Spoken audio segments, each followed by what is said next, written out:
Wandalaatee tuutu hedduu jechuudha.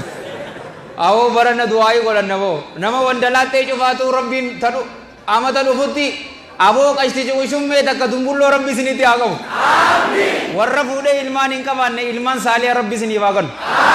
Warra ilmaan qabdan ammoo ilmaan keessan dasii ija keessanii rabbi isiniif haa godhu. Akkas jechaati jaalawwan kiyya ka islaamaa galatooma ji'ini sadarkaa ji'ini ramadaanaa qabdu sanii wajji lallaa gorsa gabaabaa tokko gurra nuti kannuma qabna garuu ji'ini ramadaanaa ji'a ilma namaatti kadhatan oduun ta'in ji'a ra'iimur rahmaan itti kadhatan obboleeyyan kiyya ormi gari yoo akkam godhanii beeytanii ji'a ramadaanaa kana warra guyyaa halkani jijjiiree halkan guyya jijjiireetu jira sana ashaabul layli warra qiimaati obboleeso sadarkaa sanirraa laal ta dura arkaanni islaamaa meeqa arkaanni islaamaa meeqa ji'ini ramadaanaa meeqa farra jira rasuulaatu akkas jee sallallahu alaihi wa alihi wasallam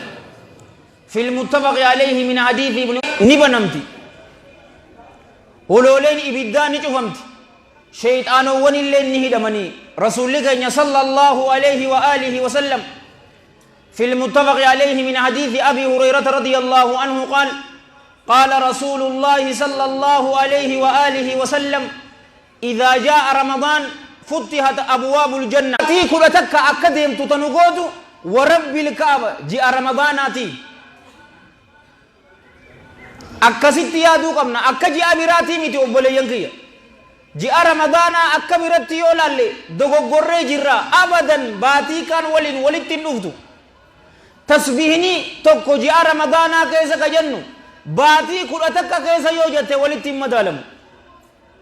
ji'a ramadaanaa keessa